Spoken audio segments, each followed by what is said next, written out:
विश्लेषण, तुलनात्मक स्थैतिक विश्लेषण और प्रायोगिक विश्लेषण के टॉपिक को कंटिन्यू करते हुए आगे बढ़ेंगे। स्थैतिक विश्लेषण और तुलनात्मक विश्लेषण, जो कि तुलनात्मक स्थैतिक विश्लेषण कहलाता है, और प्रायोगिक विश्लेषण, ये सभी आर्थिक विश्लेषण की विभिन्न विधियां हैं।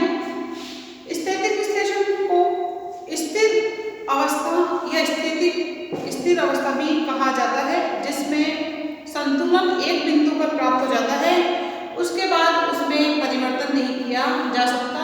क्यों? क्योंकि इसमें कुछ तत्वों को स्थिर दिया हुआ मानकर चलते हैं। इस प्रकार स्थैतिक विश्लेषण का महत्व दिनों दिन कम होता जा रहा है। क्यों? क्योंकि कोई भी जो अर्थव्यवस्था है वो कभी स्थिर अवस्था में नहीं होती। इसकी कुछ कमियां थी, उन कमियों का अध्ययन हो चुका।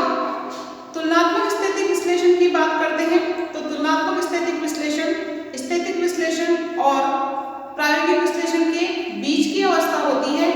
इन दोनों के बीच की अवस्था के अलावा इस विश्लेषण में एक संतुलन की तुलना दूसरे संतुलन से की जाती है, वो सारा डायग्राम के द्वारा हो चुका है।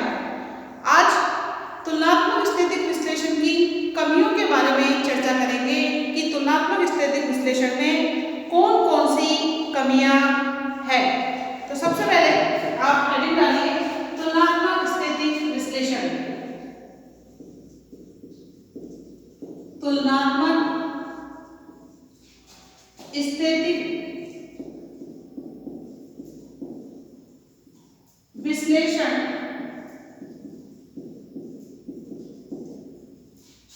की कमियां या सीमाएं, कुछ भी बोल सकते हैं। तुलनात्मक स्थैतिक विश्लेषण की सीमाएं या कमियों की अगर अपन बात करते हैं तो सबसे पहली जो कमी है वो इसकी यह है कि आर्थिक परिवर्तनों के अध्ययन में अनुपयुक्त। ये भी स्थैतिक विश्लेषण की जैसे आर्थिक परिवर्तनों, जो परिवर्तन होते हैं आर्थिक रूप में, उन आर्थिक परिवर्तनों के अध्ययन में अनुपयुक्त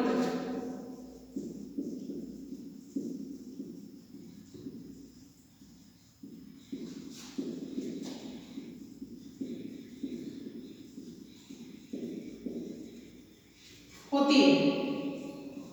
सबसे फर्स्ट कमी या फर्स्ट सीमा जो इसकी यही है कि ये विधि जो है स्थैतिक विश्लेषण की भांति ही तुलनात्मक स्थैतिक विश्लेषण भी जो परिवर्तन होते हैं अर्थव्यवस्था में उसके अध्ययन को करने में अनुपयुक्त होती है, प्रयुक्त नहीं की जा सकती है।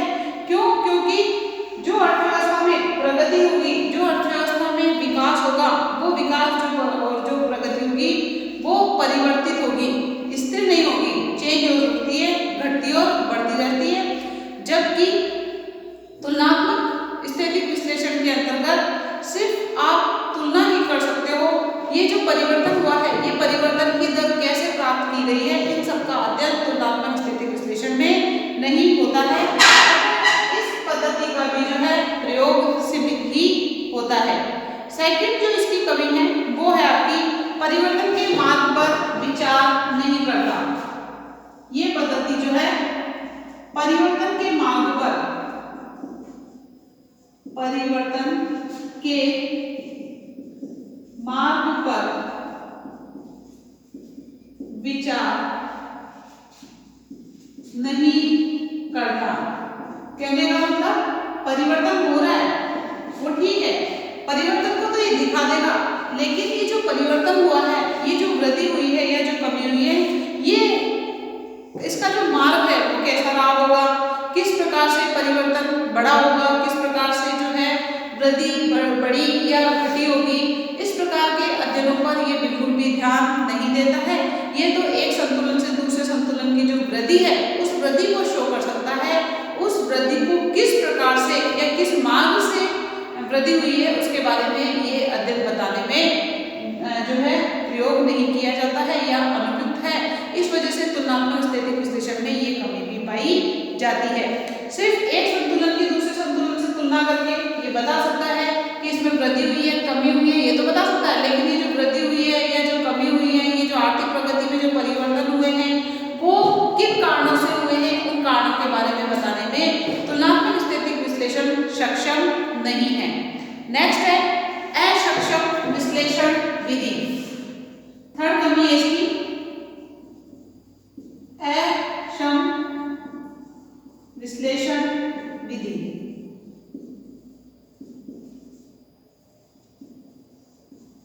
तुलनात्मक स्थैतिक विश्लेषण जो विधि है, ये विधि विशेष संतुलन की स्थिति कभी भी प्राप्त कर ली जाती है उसके बारे में बताने में असमर्थ है, असक्षम है कि जो संतुलन प्राप्त किया है जो कि विशिष्ट है, नीचे की तुलना में ऊपर वाला जो संतुलन है वो विशिष्ट है, उसको बताने में ये सक्षम नहीं होता है। इसलिए तुलनात्मक विश्लेषण की जो विधि है ये अक्षम विश्लेषण विधि के अंतर्गत आती है। इस प्रकार तुलनात्मक स्थैतिक विश्लेषण की ये 3 कमियां इसके अंतर्गत पाई जाती है। इन कमियों के बाद ही अपन प्रायोगिक विश्लेषण की तरफ चलेंगे, तो आप इसको एक बार नोट डाउन कर लीजिए, स्क्रीनशॉट ले लीजिए इन तीनों कमियों के बारे में। नेक्स्ट जो है आपका प्रायोगिक विश्लेषण अथवा गत्यात्मक विश्लेषण भी इसको बोलते हैं, क्योंकि गत्यात्मक का मतलब होता है गति करना। गति अर्थव्यवस्था में निश्चित तौर पर होती है, चाहे वो जीडीपी के रूप में देख लीजिए, चाहे वो विकास के रूप में देख लीजिए, चाहे वो जो है आप प्रति व्यक्ति आय के रूप में देख लीजिए, ये परिवर्तन ही प्रायोगिक अर्थशास्त्र के अंतर्गत आता है।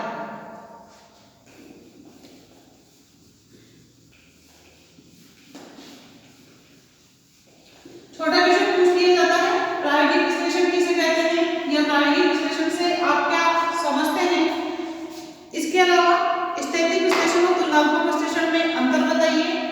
प्रायोगिक विश्लेषण में जो तत्व होते हैं उन तत्वों में परिवर्तन किया जा सकता है, यानी स्थिर अवस्था में उन तत्वों को दिया हुआ मानकर चलते हैं, जबकि प्रायोगिक विश्लेषण में उन तत्वों को दिया हुआ मानकर नहीं, उनमें परिवर्तन की दर के परिवर्तन का अध्ययन जो है प्रायोगिक विश्लेषण के अंतर्गत किया जाता है।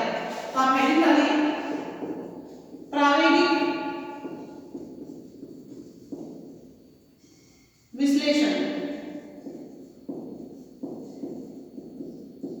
इस विधि का अर्थशास्त्र में बहुत ही महत्वपूर्ण योगदान माना जाता है। जो भी सारे अध्ययन किए जाते हैं वो इस विश्लेषण पद्धति के अंतर्गत ही किए जाते हैं। तो प्रायोगिक विश्लेषण में अथवा आर्थिक प्रौद्योगिकी में आधारभूत तत्व जैसे हो गया जनसंख्या का आकार हो गया, जनसंख्या का आकार। क्या जनसंख्या स्थिर रहती है? नहीं, जनसंख्या में परिवर्तन होते रहते हैं, जनसंख्या बढ़ती और घटती रहती है। जब हमारी जन्म दर ज्यादा होती है मृत्यु दर से तो जनसंख्या में वृद्धि होती है, और जब जन्म दर की अपेक्षा मृत्यु दर ज्यादा होती है तो जनसंख्या में कमी होती है। तो जनसंख्या का जो आकार होता है वह योग्यता जो जनसंख्या है, क्या उसकी योग्यता यानी व्यक्तियों की जो योग्यता है वो क्या एक जैसी होती है, समान होती है? नहीं, उनमें भी परिवर्तन होते रहते हैं। इसके अलावा प्राकृतिक साधनों की मात्रा, प्राकृतिक साधन जो कि हमें प्रकृति के द्वारा निःशुल्क प्राप्त होते हैं, वो प्राकृतिक साधनों की मात्रा में भी परिवर्तन होता रहता है। प्राकृतिक साधनों की मात्रा, जैसे कि इस साल प्राकृतिक रूप से बारिश अच्छी हुई है तो बारिश से जो जल है जो कि हमें प्रकृति के रूप में प्राप्त हुआ है वो उस साधन की मात्रा बढ़ जाएगी। तो प्राकृतिक साधनों की मात्रा में भी परिवर्तन होते रहते हैं।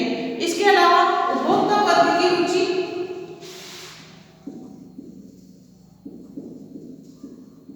उपभोक्ता वर्ग की रुचि, क्या उपभोक्ता की रुचि स्थिर रहती है? नहीं, उपभोक्ता की रुचि में भी परिवर्तन होते रहते हैं। पहले आप देखो ब्लैक एंड व्हाइट टीवी चलती थी तो उपभोक्ता के द्वारा ब्लैक एंड व्हाइट टीवी खरीदी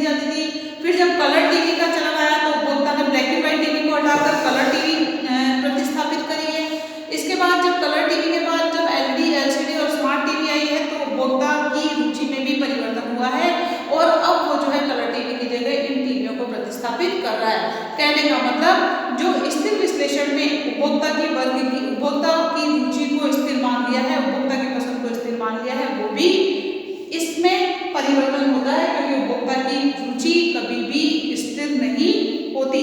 इसके अलावा पूंजी की बात करते हैं तो पूंजी में भी वृद्धि और कमी होती रहती है। जब अर्थव्यवस्था में निवेश ज्यादा मात्रा में किए जाते हैं बचत की तुलना में, तो पूंजी के स्टॉक में वृद्धि होती है, तो पूंजी भी स्थिर नहीं माना जा सकता है। इसके अलावा तकनीकी ज्ञान, टेक्नोलॉजी की अगर बात करते हैं तो टेक्नोलॉजी में तो परिवर्तन होते ही रहते हैं।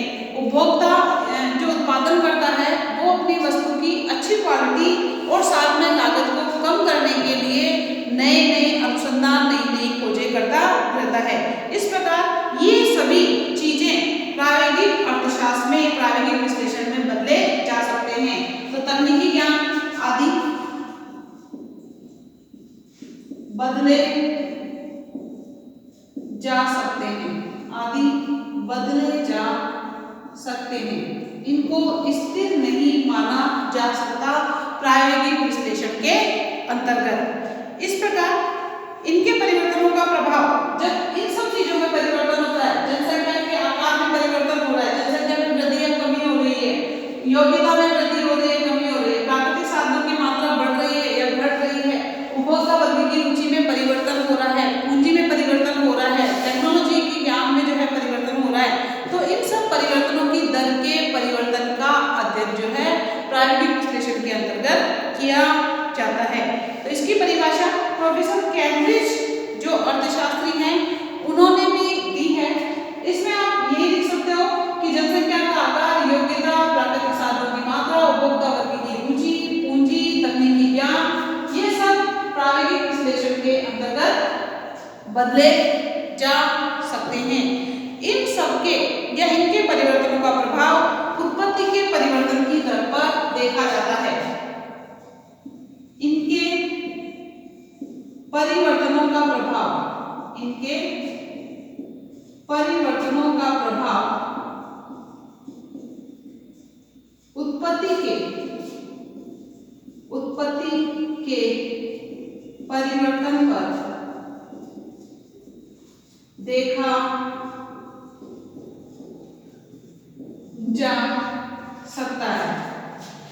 देखा जा सकता है। कहने का मतलब अगर जनसंख्या बढ़ती है तो मांग बढ़ेगी तो उत्पादनकर्ता के द्वारा उत्पादन बढ़ेगा, तो देखो उत्पत्ति बढ़ी तो आय निश्चित रूप से बढ़ती है। इसी प्रकार प्राकृतिक साधनों की अगर मात्रा बढ़ती है, प्राकृतिक साधन ज्यादा मात्रा में उपलब्ध होते हैं तो उत्पादन ज्यादा बढ़ेगा तो आय बढ़ेगी।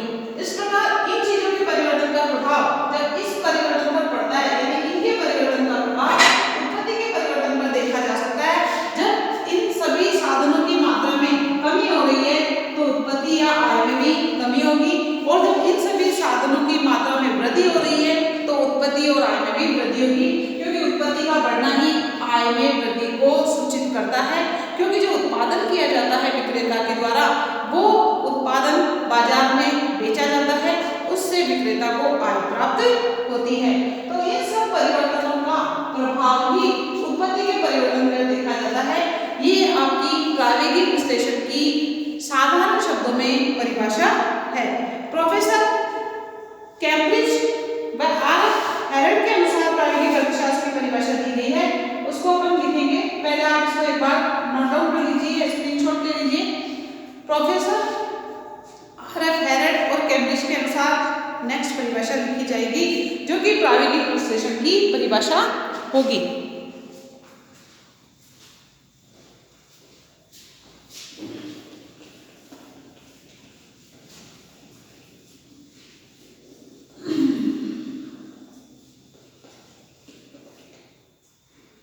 प्रायोगिक विश्लेषण की परिभाषा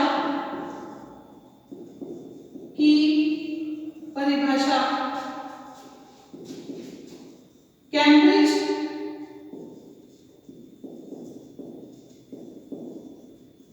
अर्थशास्त्र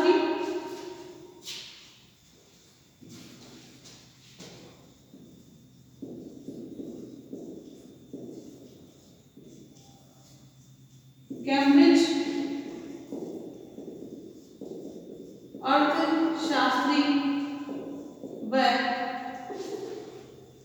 R.F. Herald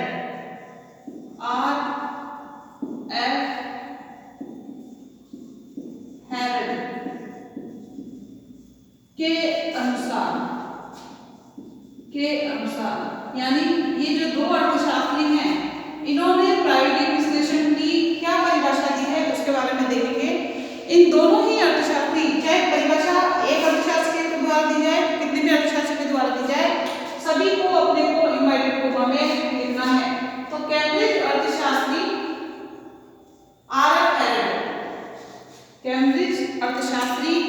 R.F. हेरल्ड के अनुसार प्रायोगिक अर्थशास्त्र में, लिखिए, प्रायोगिक अर्थशास्त्र में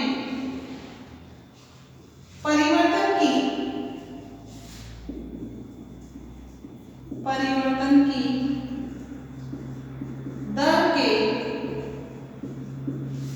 प्रोफेसर R.F. हेरल्ड, जो कि कैम्ब्रिज अर्थशास्त्री हैं, वो ये कहते हैं कि प्रायोगिक अर्थशास्त्र में परिवर्तन की दर के परिवर्तन का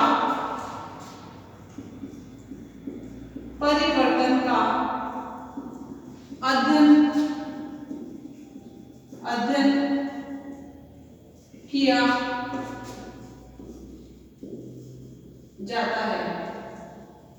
इनवर्टेड कोमा क्लोज्ड, यानी जो तत्व हैं उन तत्वों में अगर परिवर्तन होता है तो उस परिवर्तन की दर, जितना परिवर्तन हो रहा है उस परिवर्तन की दर के परिवर्तन का, जिससे उत्पत्ति पर, आय पर क्या प्रभाव पड़ता है। जो मैंने आपको पहले साधारण शब्दों में बताया कि जनसंख्या में वृद्धि से उत्पत्ति पर, आय में क्या परिवर्तन होगा। टेक्नोलॉजी में अगर परिवर्तन आता है तो आय या उत्पत्ति पर क्या परिवर्तन होता है। पूंजी में अगर परिवर्तन आता है तो उत्पत्ति और आय में क्या वृद्धि होगी। इसके अलावा उपभोक्ता वर्ग की रुचि में अगर परिवर्तन आता है तो इसका उत्पत्ति पर और आय पर क्या प्रभाव पड़ेगा। कहने का मतलब उन साधनों के परिवर्तन की दर का जो परिवर्तन होता है, जो कि उत्पत्ति और आय पर जो परिवर्तन होगा, वह परिवर्तन ही आपका प्रायोगिक विश्लेषण के अंतर्गत किया जाता है। तो इस परिवर्तन को आप अन्य तत्वों का परिवर्तन मानोगे। कौन से अन्य तत्व? अन्य तत्वों में जो परिवर्तन होता है, आय के अलावा जो भी तत्व बच जाते हैं उन तत्वों में परिवर्तन से, और इस परिवर्तन को हो गया उत्पत्ति में परिवर्तन, उत्पत्ति या आय में परिवर्तन ही प्रायोगिक विश्लेषण कहा जाता है। इस प्रकार प्रोफेसर R.F. हेरल्ड, जो कि कैम्ब्रिज अर्थशास्त्री हैं, उन्होंने प्रायोगिक विश्लेषण की ये परिभाषा दी है। आप इसको नोट डाउन कर लीजिए।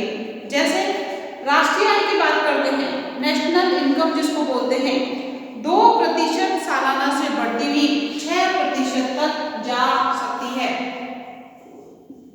एग्जाम्पल दे सकते हो आप। नेशनल इनकम NI 2% से बढ़ती हुई 6% तक जा सकती है। कहने का मतलब नेशनल इनकम जो है 2% से बढ़ती हुई 6% तक जा सकती है। और राष्ट्रीय आय 2% सालाना, सालाना का मतलब होता है साल में 2%, सालाना बढ़ जाएगा 2% सालाना, यानी वर्ष में। इससे क्लियर हो जाएगा आपको। बढ़ती हुई 6% तक जा सकती है। कहने का मतलब इस साल 2% बढ़ सकती है, हो सकता है अगले साल 3% बढ़ जाए, 2.5% बढ़ जाए, 4% बढ़ जाए। इस प्रकार जो इसकी मैक्सिमम जो प्रतिशत की दर होगी वो कितनी होगी, 6% तक हो सकती है। इसमें इन्होंने एग्जाम्पल देके बताया है। R.F. हेरल्ड के अनुसार प्रावैधिकी उस अर्थव्यवस्था का अध्ययन करती है जिसमें उत्पत्ति की दरें परिवर्तित हो रही है। कहने का मतलब उत्पत्ति में जो परिवर्तन होता है वो सारी चीजें प्रायोगिक विश्लेषण के अंतर्गत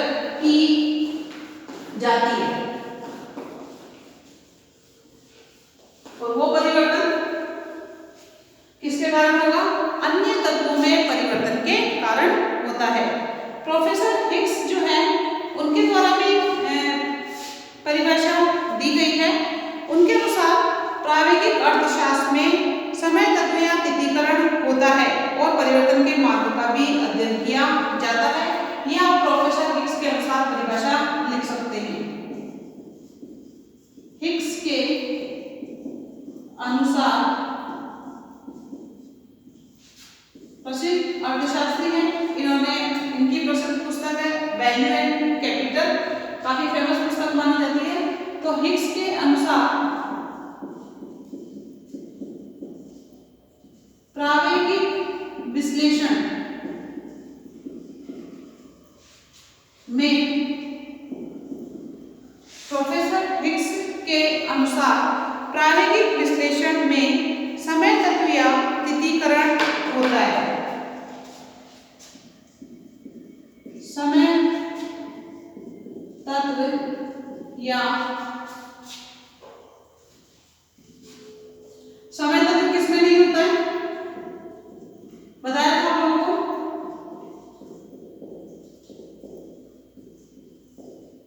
समय कौन सा विश्लेषण होता है, स्थैतिक विश्लेषण होता है। तो प्रायोगिक विश्लेषण में समय तत्व या तिथीकरण होता है। इसको भी आपको इन्वर्टेड कोमा में ही लिखना होगा।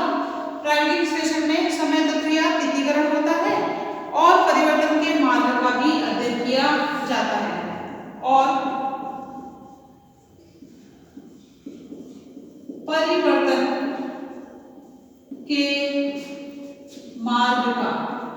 परिवर्तन के मार्ग का अध्ययन किया जाता है।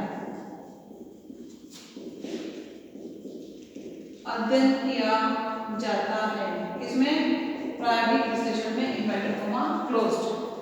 अब इसमें आप देखो, इस लाइन से मैं आपको स्थैतिक विश्लेषण, तुलनात्मक स्थैतिक विश्लेषण और प्रायोगिक विश्लेषण ये तीनों चीजें स्पष्ट कर दूंगी कि प्रायोगिक विश्लेषण में समय तत्व या तिथीकरण होता है, जबकि स्थैतिक विश्लेषण में समय तत्व या तिथीकरण नहीं होता है, यानी वो विश्लेषण समय रहित होता है और ये विश्लेषण समय सहित होता है। दूसरी बात, परिवर्तन के मार्गों का अध्ययन किया जाता है।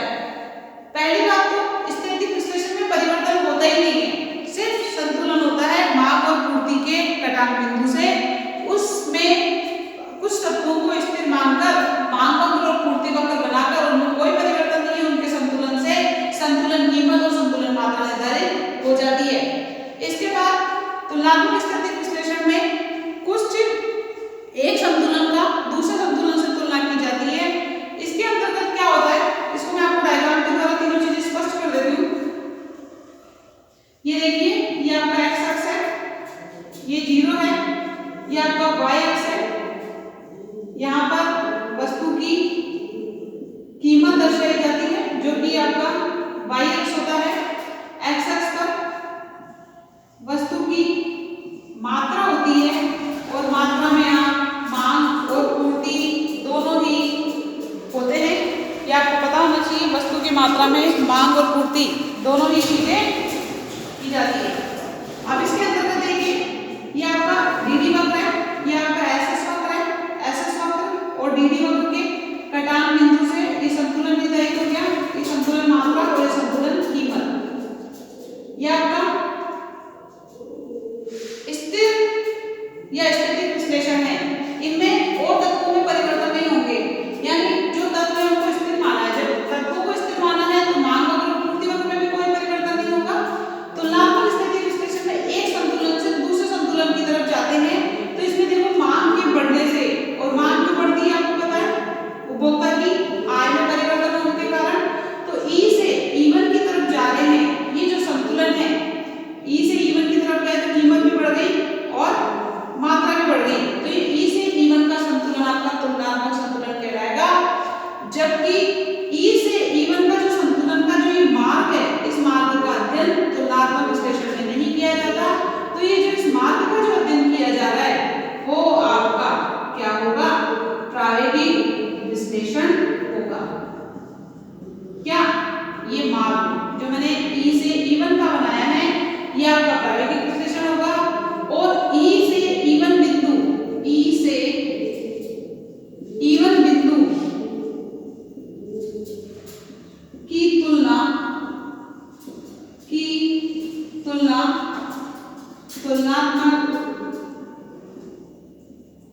स्थैतिक विश्लेषण होगा।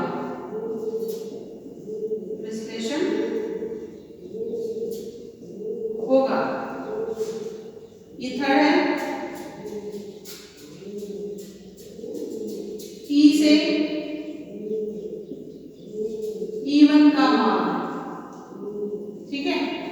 इसके बाद ये सेकंड हो गया आपका।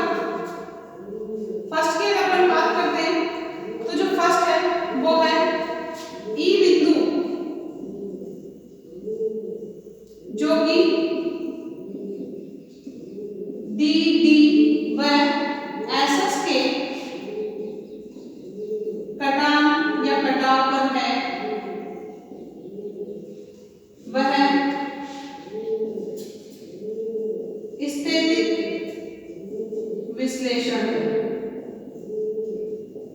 स्थैतिक विश्लेषण है। इस प्रकार एक चित्र पर आप तीनों स्थिति बता सकते हो।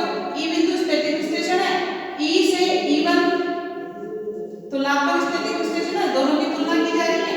और ई से E1 का जो मान जा रहा है, जिसको मैंने डार्क इसे बना रखा है, ये आपका मार्ग ही प्रायोगिक विश्लेषण के अंतर्गत आता है। इस प्रकार ये तीनों बातें इससे स्पष्ट हो जाती है। प्रोफेसर रैगनर फिश, जो कि प्रसिद्ध अर्थशास्त्री हैं, वो इस प्रायोगिक विश्लेषण के बारे में बताते हैं कि प्रायोगिक विश्लेषण की एक मुख्य विशेषता पाई जाती है। प्रायोगिक विश्लेषण में एक मुख्य विशेषता पाई जाती है, उसके बारे में देखेंगे। पहले आप इसका स्क्रीनशॉट ले लीजिए, उसके बाद चर्चा करते हैं इसके अंतर्गत। प्रायोगिक विश्लेषण की मुख्य विशेषता यह है कि इसमें जो चल राशियां होती है, इनका संबंध विभिन्न अवधियों के संदर्भ में देखा जाता है। विभिन्न अवधियों के संदर्भ में, अलग अलग अवधियों के संदर्भ में देखा जाएगा, ये बोलते हैं प्रोफेसर रैगनर फिश। इस वर्ग का उपभोग, वर्तमान वर्ग का उपभोग पिछले वर्ग की आय पर डिपेंड करता है। अगर आपकी पिछले साल आय अच्छी हुई है तो इस साल उपभोग अच्छा होगा, और यदि पिछले साल आय कम हुई है तो वर्तमान उपभोग कम होगा। कहने का मतलब, आज अपन बात करते हैं, इस समय पूरी अर्थव्यवस्था जो है उसकी विकास की दर काफी कम हो गई, प्रति व्यक्ति आय कम हो गई, जीडीपी कम हो गई, तो हमारे इस साल की जो आय होगी वो अगले साल के उपभोग को डिसाइड करेगी। यानी इस साल की इनकम, हमारे इस महीने की इनकम अगले महीने की उपभोग को निश्चित करती है। तो इस साल की जो आय होगी वो अगले साल के उपभोग पर निर्णय करेगी। इस प्रकार इसका जो इक्वेशन है वो इस प्रकार बनेगा, C T equal function of y(t-1)।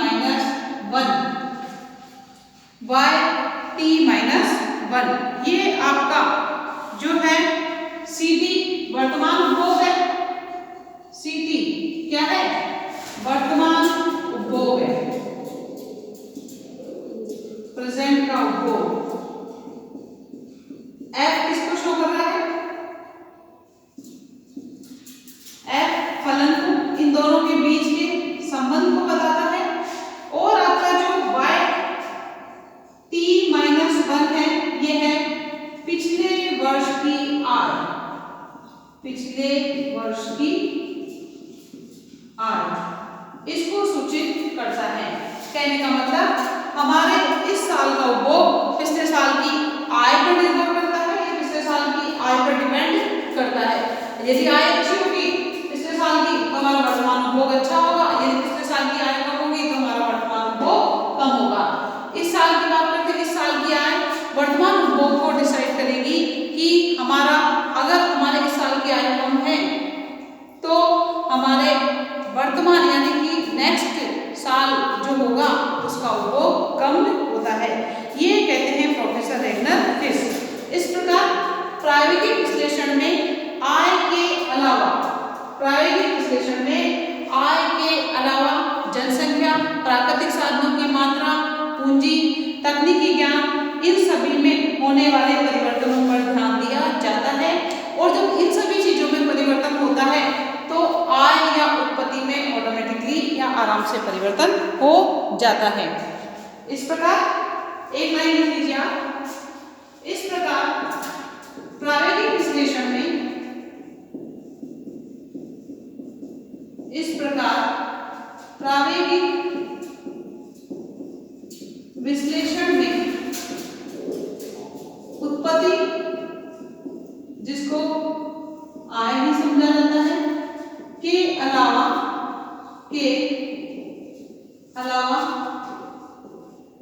जनसंख्या का आकार, जनसंख्या का आकार, योग्यता, पूंजी, प्राकृतिक साधनों की मात्रा, प्राकृतिक साधनों की मात्रा, तकनीकी ज्ञान,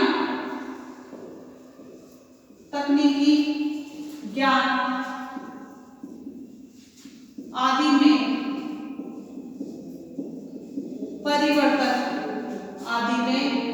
परिवर्तन देखे जाते हैं। इस प्रकार आदि में परिवर्तन देखे जाते हैं या परिवर्तनों पर ध्यान दिया जाता है।